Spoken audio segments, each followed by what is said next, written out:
Мағыр апай.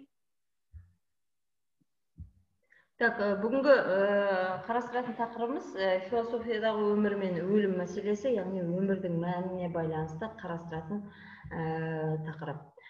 Біз сіздерменен лекцияда қазір адам болмысының категориялары бақыт, сенім, өмір және өлім мәселесін қарастыратын боламыз. Сонымен қатар өмірдің онтологиялық және аксиологиялық мазмұны адамның, яғни ажалдылығын және ажалсыздығы, яғни өмірі және өлместігі деген мәселе болып табылады. Осы Серікбай Мырзалының кітабында осындай тақырып бар.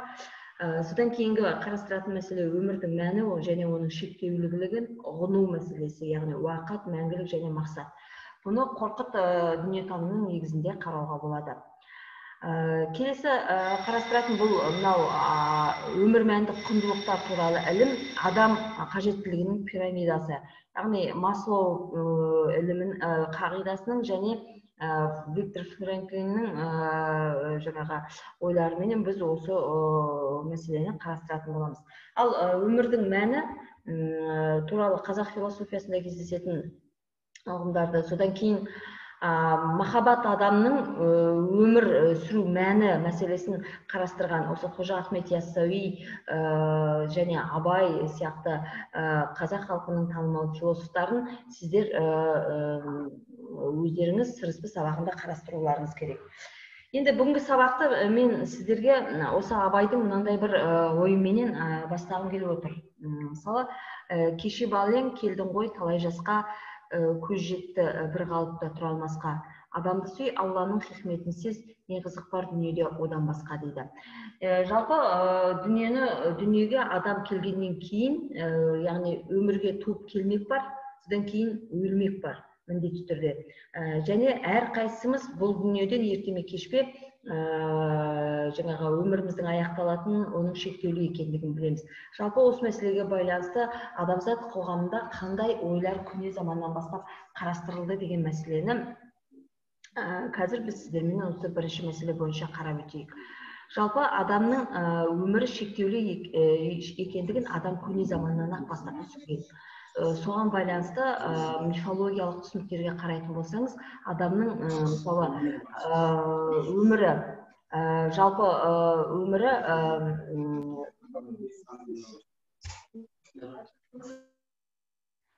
адамның жалпы өмірі аяқталғаннан кейін оның жаны қайда барады? Адамның жаны жалпы қалай өмір сүреді деген сұрақтарға көне заманнан жаңағы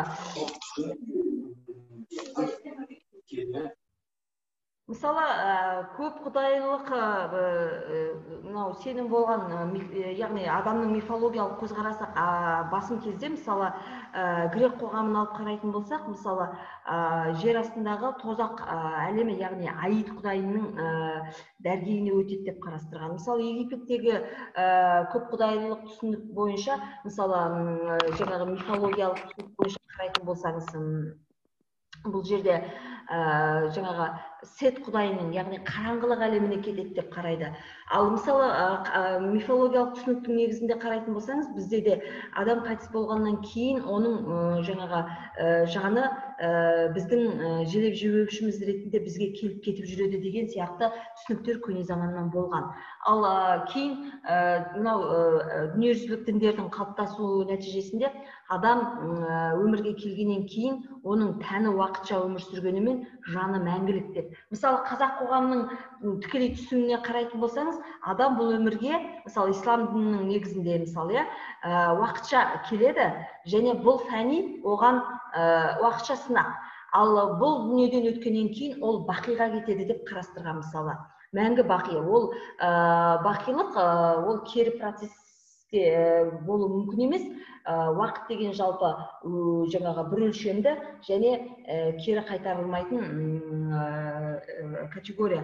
Сондықтан адам өмірге екі рет келмейді. Оның ана жақтағы тұрағы мәңгілік, жаны мәңгілік өмір сүреді деген сияқты түсініктер қалыптасқан.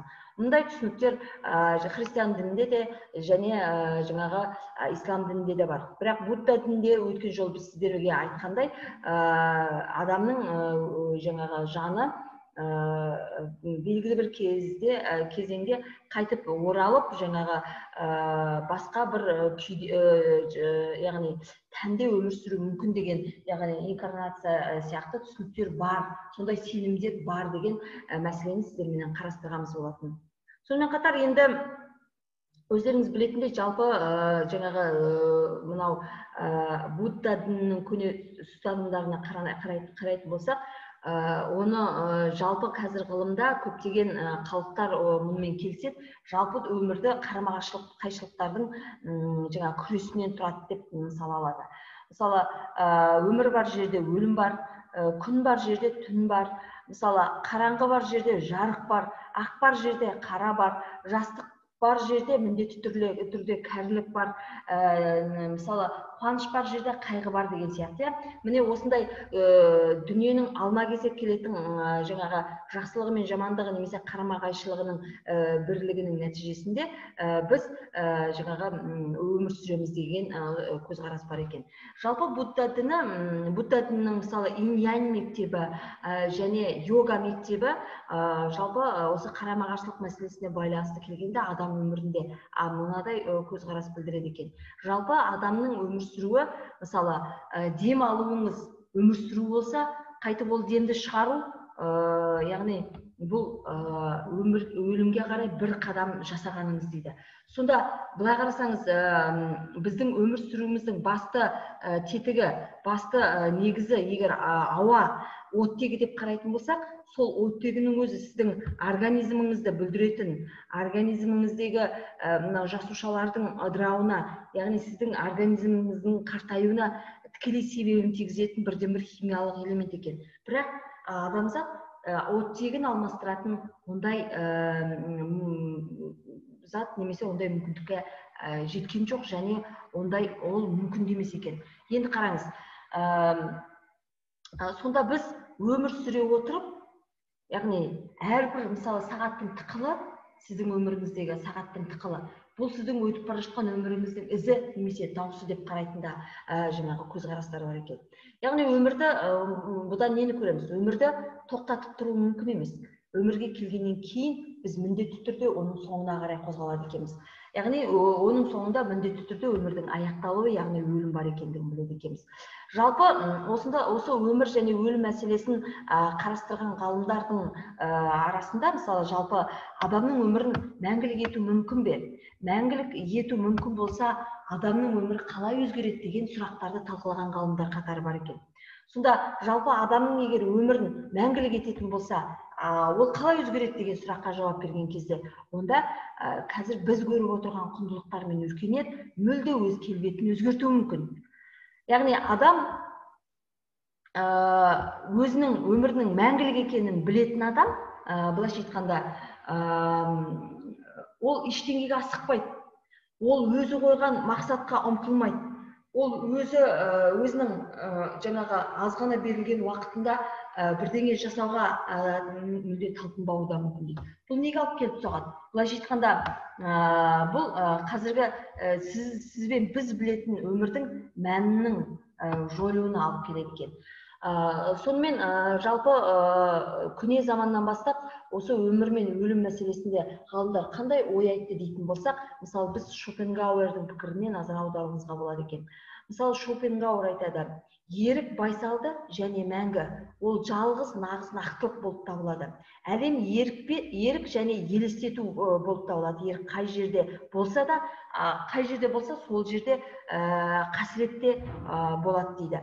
Яғни өмірге сіздің келуіңіз бұл сіздің қалауыңыз емес, ол бейсаналылық деңгейде ерік сіздің еркіңізден тыс жағдайда жүзеге асады. Ал өмірді ары қарай сүру, яғни сіздің ерік жігеріңіз өз қолыңызда. Ал оны сіз өз қолыңызда қаншалықты еркін етіп ұстайтын болсаңыз, соншалықты қасіретіңіз де көп болады деген сияқты ой айтқан екен. Мысалы, келесі бір мысалы ғалым Демокрит, адам табиғаттың бөлігі. Табиғат сияқты ол да атомдардан тұрады. Адамның жаны да атомдардан тұрады. Тәннің өлуімен бірге жанда өледі, өшеді деген жаңағы ой айтады. Бірақ ол өмірдің мақсаты, яғни бақыт, соның бірақ ол тәннің ләззатымен өлшенбеуі қажет деген ой айтқан екен. Жалпы бақыт мәселесіне келген кезде Аристотель де кейін Әл-Фараби де өздеріңізге жаңағы айтып отырған Ахмет Яссауи да Абай сияқты біздің философтарымызда көптеген ойлар бөліскен. Мысалы, жалпы Аристотель өзінің концепцияларында адамды саяси хайуан деп қарастыра отырып, адам ақылға ие қоғамдық хайуан. Мемлекет басында заң шығарушының міндеті азаматтарды жақсы қылықтарға, ізгі ниеттерге үйретіп, оларды тек игілікті істерден ғана ләззат алатындай дәрежеге жеткізу. Яғни оны алтын аралық немесе Аристотельдің моральдық доктринасы деп біз атайды екенбіз. Міне осындай ой бөліскен. Енді жалпы Аристотельдің жаңа бақытқа жетудің жолдары немесе Әл-Фарабидің бақыт деген мәселесін қарайтын болсақ, жалпы адам болмысының басты бір категориясы ретінде бақытты болу деген мәселені алып қараған кезде, бақыт дегеніміздің өзі не деген сұраққа олар жауап бере отырып, өзіңізді қоршаған адамдар және өзіңізді қоршаған ортаменен үйлесімге келіп, үйлесімді өмір сүре алуыңызды бақыт деп есептеген екен. Енді қараңыз, жалпы адамның бақытты болу мәселесін ары қарай талқылаған кезде, мысалы, жалпы біз не үшін өмірге келеміз және не үшін өмір сүреміз деген мәселені қарастырған кезде ғалымдар бірнеше сұрақты көтереді екен. Мысалы, мен неге дүниеге келдім деген сұрақ бар екен. Яғни не үшін дүниеге келдім? Не үшін өмір сүруім қажет? Өмір сүрмей қоюға да бола ма деген сияқты көзқарас. Мысалы, не үшін өмір сүруім қажет? Және бұл өмірді қалай сүру керек? Өмірді қалай сүру керек деген сұраққа жаңағы жауаптар іздестіреді екен. Сол кезде жалпы дүниеге не үшін келдіңіз? Бұған ғылыми да, адами да, немесе діни жаңағы айтқан көзқарастарды негізге ала отырып, 90 ауыз сөздің тобықтай түйінін жасайтын болса, адам өмірге ұрпақ қалдыру үшін келеді екен. Ал не үшін өмір сүруім керек, немесе қалай өмір сүруім керек деген кезде, көп адамдардың пікірін алып қарастыратын болсақ, олар бақытты болу үшін өмір сүру керек деген жаңағы ұстанымды айтады екен. Яғни жаңағы көбіне сұраған кезде жаңағы ұмытылмастай өмір сүру керек. Өмір екінші рет қайта берілмейді, сондықтан барлық мүмкіндікті пайдаланып өмір сүру керек. Немесе ұятқа қалмайтындай өмір сүру керек. Немесе өзгелерге жақсылығың, шарапатың тиетіндей өмір сүру керек, немесе артында із қалдыратындай өмір сүру керек деген пікірлер айтылады екен. Мұның барлығын сайып келгенде бір ауыз сөзбенен түйіндейтін болсақ, адам бақытты өмір сүру керек. Ал бақыт дегеніңіздің бұл қандай деген сұраққа да ғалымдар әртүрлі жауап береді. Бұның ішіндегі ең универсалды жауап ретінде жаңағы Аристотельдің және Әл-Фарабидің айтқан ойларын негізге ала отырып, бақытты өмір сүру деген ол өзі өмір сүрген ортамен үйлесімді өмір сүру.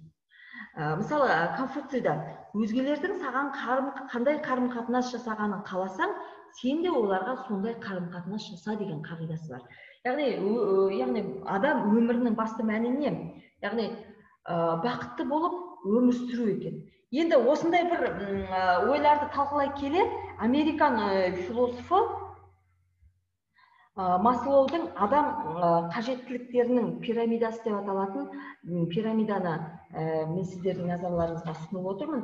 Жалпы Маслоу өзінің пирамидасын жасауда мынандай бір 5 саты қалыптастырған екен. Сол пирамиданың ең төменгі және ең ауқымды деңгейіне ол физиологиялық және биологиялық қажеттіліктерді жатқызады. Оған жаңағы тамақтану, ұйықтау, демалу, қозғалу, киім, жаңағы баспана, содан кейін жыныстық қажеттіліктер деп қарайды екен. Одан кейінгі мынау екінші деңгейге, яғни қауіпсіздікке деген қажеттілік. Бұл екінші деңгей. Оны экзистенциялық қажеттіліктер негізінде қарастыра отырып, қауіпсіздік, ертеңгі күнге деген сенім, өмір сүру жағдайларының және қарым-қатынасқа түсетін қоршаған ортадағы адамдармен тұрақты қарым-қатынасты осы екінші деңгейге жатқызған екен.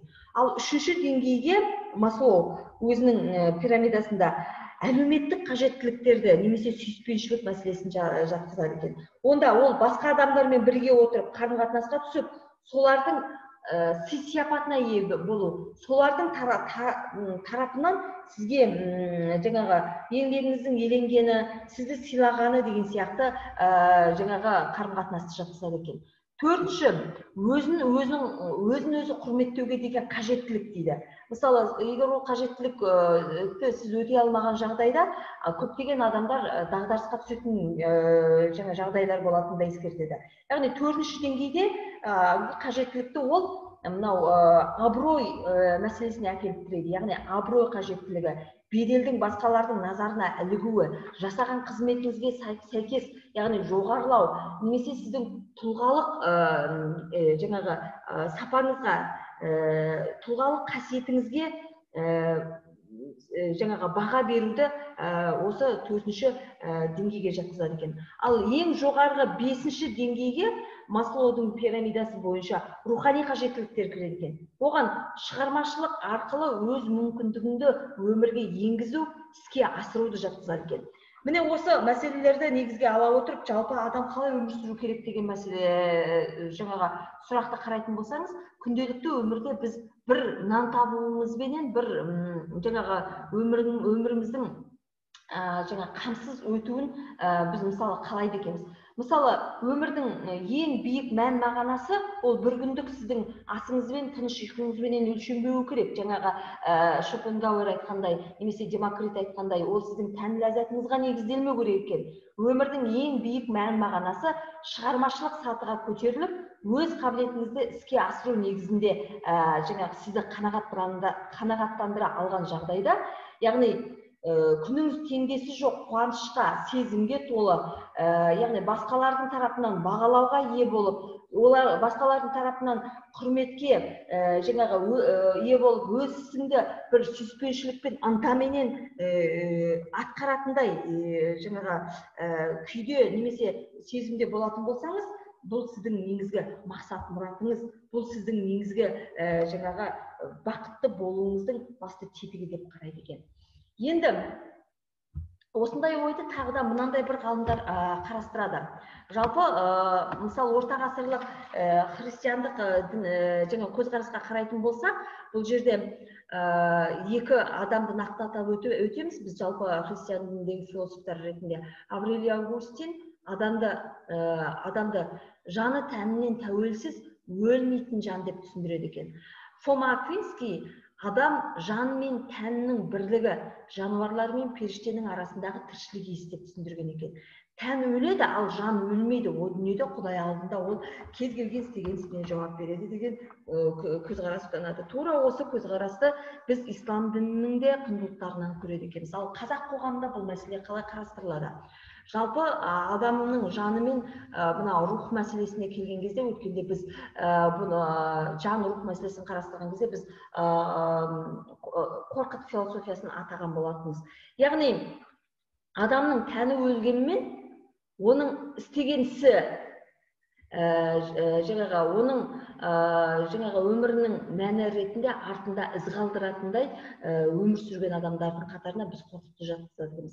Яғни қорқыттың тәні өлгенмен, ажалының құрығынан қашып құтыла алмағанмен, қорқыт жасаған қобыз, қорқыт жасаған домбыра, қорқыт ойнап артына қалдырған күй бұл мәңгілік өмір сүреді екен. Яғни қорқыттың тәні өлгенмен жаны мәңгілік өмір сүрді. Яғни ол уақытта шексіз жаңағы рухани жаңағы тәуелсіздікке ие болды деп қарауымызға болады екен.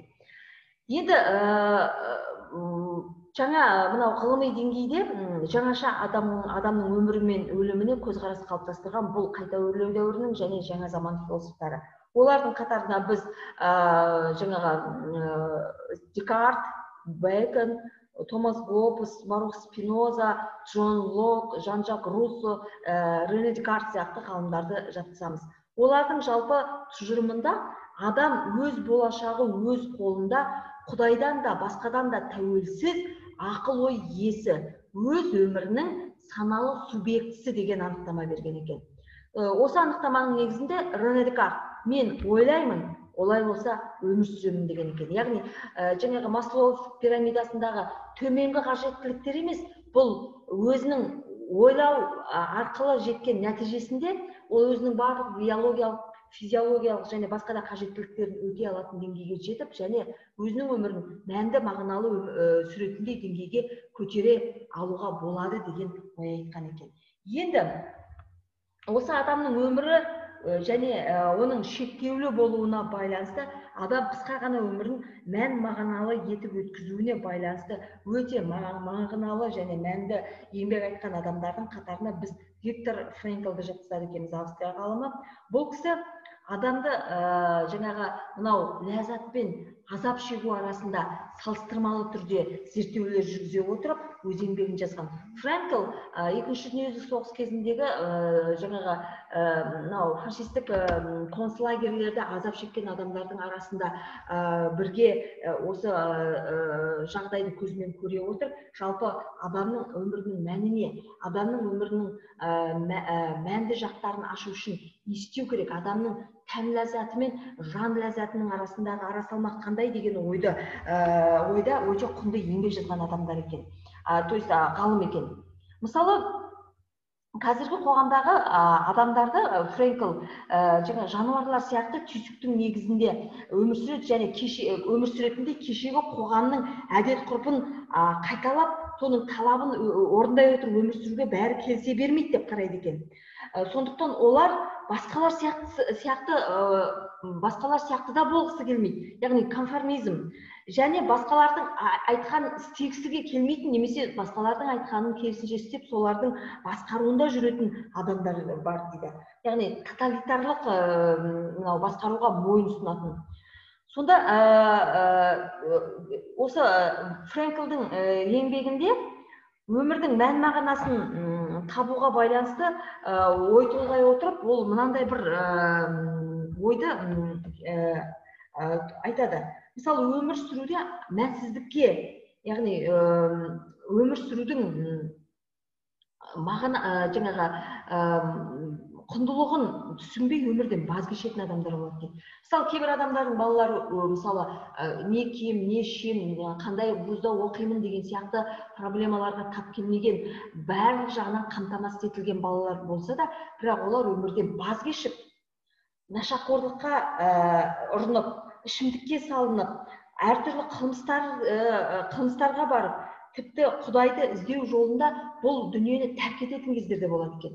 Мысалы, оған Будда дінінің негізін салушы Сиддхартха Гаутама ханзаданың, кейін Будда деген есімге ие болған, өмірін мысалға келтіруімізге болады екен. Ондай, яғни өзінің әлеміндегі жаңағы экзистенциялық вакуумге жабылатын адамдар қазіргі қоғамда да бар екен. Мысалы, жаңағы Зигмунд Фрейдтің еңбегінде көптеген мысалдарды келтіре отырып, жаңағы мынадай ой түзіледі. Жаңағы басқа тіршілік иелерінің арасында ерекше ақыл сана иесі бола тұра, адам өз өміріне бірден бір қол жұмсап, өзінің өмірін қиып жіберетін тіршілік иесі деген жаңағы тұжырым жасаған екен.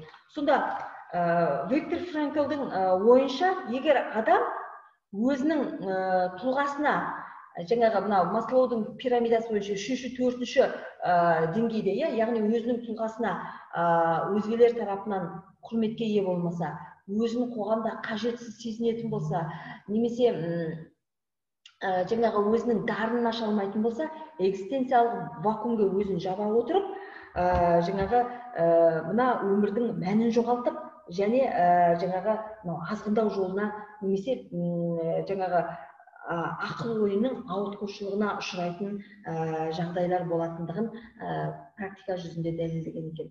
Ал адамды өміріне мән таба алатындай етіп жаңағы қалыптастыру үшін, ол жаңа Маслоудың пирамидасы бойынша, яғни 5-ші деңгейдегі рухани шығармашылық қажеттілікті өте алатындай білім, тәрбие және тәрбие бере отырып, жол нұсқау керек екен. Сонда табиғи дарыны ашылып, өзін белгілі бір деңгейде қажетті санап, шығармашылық жаңағы бір шығармашылық жаңағы вдохновение дейді ғой, мысалы қанағаттануменен жұмыс істей алатындай адам өмірінің мән мағынасын табады және өзінің артына із қалдыратындай жаңағы құндылықты көзқарастар жасайды екен. Яғни осындай қызмет етеді. Ондай адамдардың ісі өзгеге де шарапатын төгіп, өзгеге де пайдасын тигізіп, және өзін рухани деңгейде кемелдендіреді екен. Мұндай адамды Абайдың ілімінде біз толық адам немесе кемел адам деп те қарайды екенбіз. Жалпы біздің кішкентай бала күнімізде бізге берілетін білім, тәрбие, соның ішінде діни жаңағы таным, одан кейінгі мектеп қабырғасында берілетін жаңағы ғылыми мынау білімнің барлығы адамды жаңағы мынау экзистенция деңгейінде рухани жаңарумен адам өмірінің мән мағынасын таба алатындай деңгейге көтеруге негізделеді екен. Осы ойды ұтымды әрі нақты етіп айтқан ғалым бұл Платон. Платон философия ғылымы бізді абыроймен өмір сүріп, абыроймен өлуге үйрететін ғылым деген анықтама берген екен. Сонда жалпы адам біреудің нұсқауымен өмір сүріп, немесе мамам қалады, мен оқуға түстім, мамам, папам қалаған, әкем қалаған мамандық, мен сондықтан осыны оқып жүрмін деген сияқты адасушылық емес. Нақты өзінің өмірінің мәнін аша алатындай жолда, сондай ізденісте, сондай шығармашылықта білім алып, және өмір сүрген жағдайда ол өзінің өмірлік жаңағы өмірге не үшін келгендігі туралы сұрағына жауап беріп, және өзінің дарынын аша алады екен.